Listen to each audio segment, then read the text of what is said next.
हसदेव अरण्य में जंगल कटाई को लेकर सियासत अब काफी गर्म हो चुकी है और क्यों ना हो, क्योंकि यहाँ पर बात हो रही है नेचर की, यहाँ पर बात हो रही है पेड़ कटाई की और यहाँ पर बात हो रही है उससे जुड़े हुए कई गांव वालों के राइट्स की, कई गांव वालों के जिंदगियों की। और इनफैक्ट हसदेव अरण्य एक ऐसा एरिया है जहां से जुड़े हुए हजारों गांव वालों की जिंदगी ही नहीं, लेकिन कई सारे जानवरों की जिंदगी भी जुड़ी हुई है। नमस्कार, जय जौहार, मेरा नाम सुमी राजप्पन है। मैं आप सभी का स्वागत करती हूँ छत्तीसगढ़ राउंड अप में। और आज का जो हमारा सब्जेक्ट है वो काफी अपने आप में इंपॉर्टेंट है, जिसकी टाइमलाइन को मैं बहुत अच्छे से आपको समझाने की कोशिश करूंगी कि किस तरह से हसदेव अरण्य एक बहुत ही बड़ा हिस्सा है छत्तीसगढ़ के संस्कृति का, छत्तीसगढ़ के फॉरेस्ट एरिया का, और जितना भी जो ट्राइबल कम्युनिटी के है उसके लिए हसदेव अरण्य जो ये दो शब्द हैं वो कितने मायने, कितने महत्वपूर्ण है। आइए शुरू करते हैं।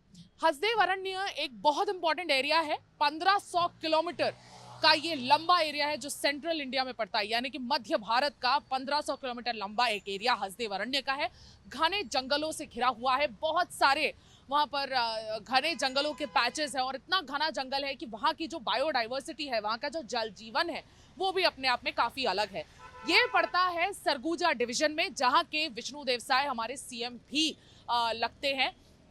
और हसदेव अरण्य में क्योंकि ये जो जंगल है 1500 किलोमीटर लंबा, वहां पर अडानी ग्रुप की तरफ से जो खुदाई है उसका काम 2013 से चल रहा है। राजस्थान के विद्युत निगम के लिए अडानी ग्रुप खुदाई का काम लगातार कर रहे हैं, क्योंकि ये जो जितने भी पैच है, ये जंगल का जो बहुत घना एरिया है जंगल का, उसके नीचे बहुत सारे कोल रिजर्व्स माने जाते हैं, बहुत कोल रिच ये एक एरिया माना जाता है। और इसीलिए उसकी खुदाई को लेकर, ताकि इलेक्ट्रिसिटी राजस्थान में एक सक्षम तरीके से पहुंचाया जा सके, अडानी ग्रुप 2013 से उस जंगलों की खुदाई कर रहा है। अब जंगलों की खुदाई बिना पेड़ की कटाई किए हो नहीं सकती, तो इसलिए पेड़ की कटाई जरूरी होती है। पेड़ की कटाई करने के बाद आप भूतल की फिर आप खुदाई करते हैं, फिर वैसे आपको कोल मिलता है। उस कोल का इस्तेमाल फिर बिजली के उत्पादन में मदद करता है। तो ये बिजली का जो उत्पादन है ये राजस्थान के लिए हो रहा था अब तक, और इसको करने वाले अडानी ग्रुप सबसे बड़ी ग्रुप है जो यहाँ पर सक्षम है, चल रही है। 2013 से उनका ये ऑपरेशन लगातार चल रहा है। लेकिन अब ये वरीसम क्यों है, अब ये क्यों चिंताजनक है वहां के लोगों के लिए, मैं आपको बताती हूँ। जब जंगल कटता है तो वो अकेले सिर्फ जानवरों के, जो उस जानवरों के जीवन को अस्त व्यस्त नहीं करता जो उन जंगलों में अपना जीवन बसर कर रहे हैं, बट आसपास के जो गांव के लोग हैं जो जंगलों की संस्कृति से जुड़े हैं, उन जंगलों की संस्कृति से जुड़ के उनका रोजमर्रा का काम, उनका एम्प्लॉयमेंट, उनका जीवन भी उन जंगलों पे डिपेंडेंट हो जाता है, उन जंगलों के जरिए चलता है। इसलिए कई सारे ऐसे गांव लगातार ये आवाज उठाते रहे हैं, गांव वाले ये लगातार आवाज उठाते रहे हैं कि हसदेव अरण्य को बचाओ। ये जो प्रोटेस्ट है ये 2021 से लगातार चल रहा है। इनफैक्ट ऐसी कोई भी जंगल जिसको आपको काटना हो, आपको गांव वालों का आपको कंसेंट लेना पड़ेगा, गांव वालों की आपको उसका हाँ लेना पड़ेगा, उनकी कंसल्ट लेनी पड़ेगी, उनकी परमिशन लेनी पड़ेगी, उसके बाद ही आप वहां जंगल काट सकते हैं। इनफैक्ट पेसा कानून जो छत्तीसगढ़ का है, उस कानून के तहत भी यही है कि ये कानून जो निकाला गया था 1996 में निकाला गया था, इस कानून के तहत ये है कि अगर आप जंगल से रिलेटेड कुछ भी करेंगे तो वहां रहने वाले ग्राम सभाओं की परमिशन लेनी पड़ेगी आपको। हैंड रिटन आप उनका परमिशन लीजिए, उनकी इजाजत लीजिए, ग्राम सभा इजाजत दे देगा, तभी उस जंगल पे कोई भी प्रोजेक्ट का काम शुरू हो सकता है।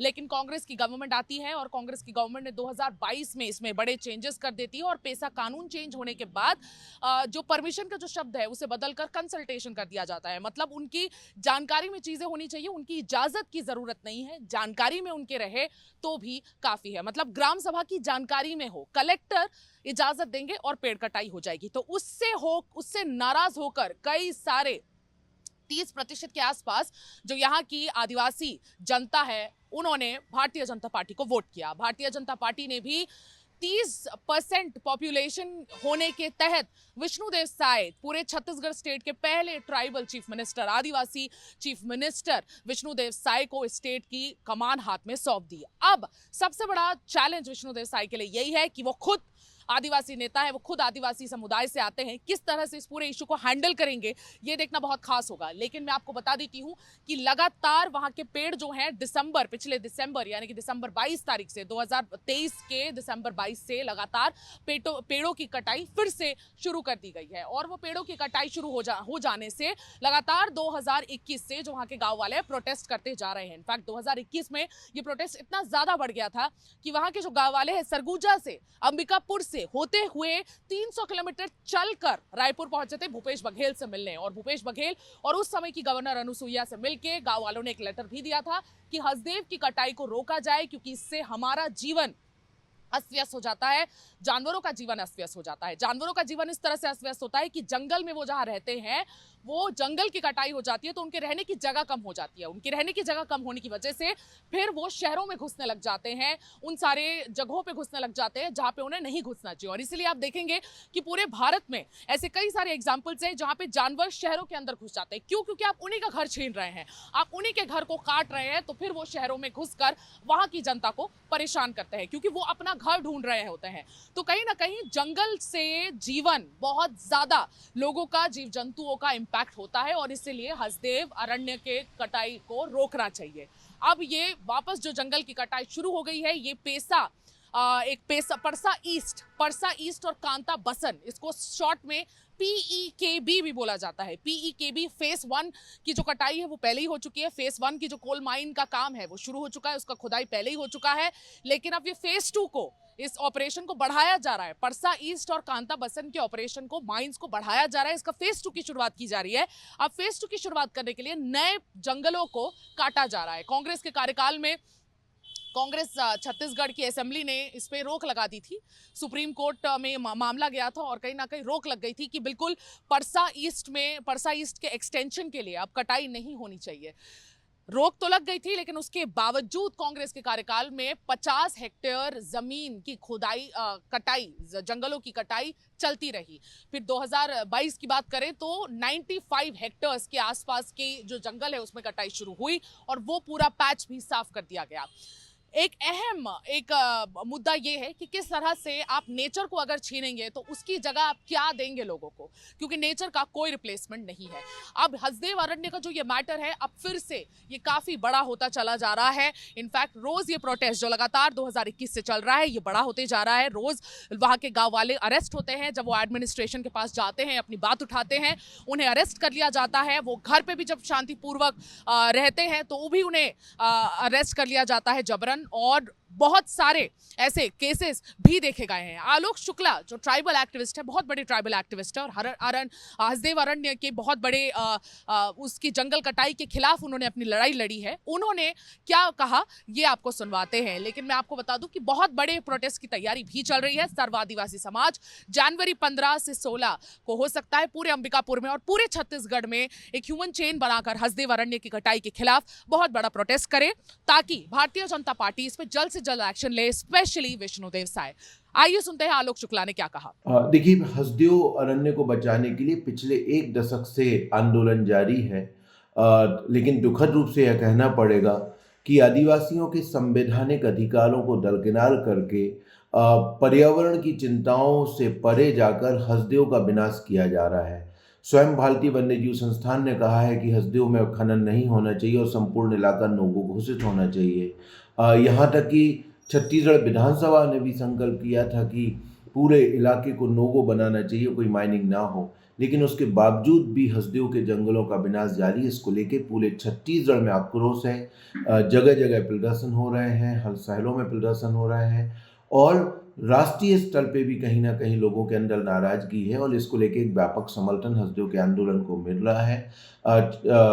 जो हमारा संयुक्त किसान मोर्चा है उन्होंने भी आंदोलन का खुले रूप से समर्थन किया है और ये आह्वान किया है कि यदि हसदेव का विनाश नहीं रुका तो आगामी दिनों में पूरे देश के किसान हसदेव पहुंचेंगे और कहीं ना कहीं जो कोयले का परिवहन है उसको जाम करेंगे। तो एक तमाम जनवादी संघर्षों का समर्थन हसदेव को लगातार मिल रहा है और हम तो यही उम्मीद करेंगे कि सरकार आदिवासियों के संवैधानिक अधिकारों की चिंता करे, पर्यावरण की चिंता करते हुए हसदेव की खनन परियोजनाओं को निरस्त करे।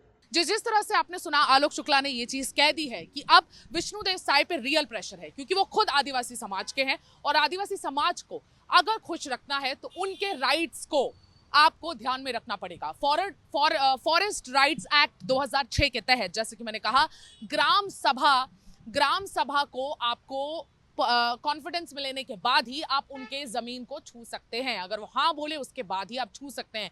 लेकिन इसमें भी धांधली होती रही। इसमें यह धांधली हुई कि कई सारे ग्राम सभाओं के नाम पे फेक सिग्नेचर्स ले लिए गए और काम शुरू करवाने के लिए वो फेक सिग्नेचर्स के भरोसे काम शुरू करवा दिया गया। कटाई पेड़ों की, जंगलों की शुरू हो गई, जबकि उस ग्राम सभा में जहां के जंगल की कटाई हो रही थी उनसे पूछा तक नहीं गया, उनसे कंसल्ट भी नहीं किया गया। बस उनका फेक सिग्नेचर, बिल्कुल एक फ्रॉड तरीके से उनका फेक सिग्नेचर लिया गया, एक डॉक्यूमेंट तैयार किया गया और पेड़ों की कटाई शुरू कर दी गई। इसके खिलाफ भी जब आदिवासी जितने भी लोग हैं सुप्रीम कोर्ट पहुंचे तो जंगलों की कटाई को रोक तो जरूर दिया गया था, जैसे कि मैंने बताया, लेकिन इसका कोई सॉल्यूशन अभी तक निकलकर सामने बाहर नहीं आया है। विष्णुदेव साय खुद क्या करते हैं, कब इस पूरे मैटर को वो सीरियसली लेते हैं और इस पर आगे बढ़ते हैं, ये तो देखना बहुत खास होगा। लेकिन उनके लिए एक बहुत बड़ा चैलेंज, जैसे ही वो सीएम बने 1 महीने के अंदर ही सबसे बड़ा चैलेंज हसदेव अरण्य के रूप में सामने आ चुका है। आज के लिए बस इतना ही। अपने फीडबैक लगातार कमेंट सेक्शन में देते रहिए। हसदेव अरण्य की जंगल की कटाई होनी चाहिए, नहीं होनी चाहिए, आप कमेंट सेक्शन में बताइए कि आपका मत क्या है। जंगलों की कटाई होती है तो इलेक्ट्रिसिटी उत्पादन बढ़ता है, बिजली उत्पादन बढ़ता है, उससे लोगों की मदद होती है। लेकिन इसके अवैज में क्या हम बहुत ज्यादा नुकसान कर रहे हैं नेचर का? क्या हम बहुत ज्यादा नुकसान कर रहे हैं उन लोगों का जिनसे उनका जीवन जुड़ा हुआ है, जंगल से जिनका जीवन जुड़ा हुआ है? ये आप बताइए कि हसदेव अरण्य की कटाई को लेकर आप क्या सोचते हैं। डिटेल्ड अपने कमेंट डालिए, हम वो कमेंट अपने शोज में भी पढ़कर बताएंगे। और लगातार छत्तीसगढ़ राउंड अप पर बने रहिए। मुझे सुमी राजपुन और मेरे वीडियो जर्नलिस्ट राघवेंद्र पांडे को विदा दीजिए। नमस्कार, जय जोहार।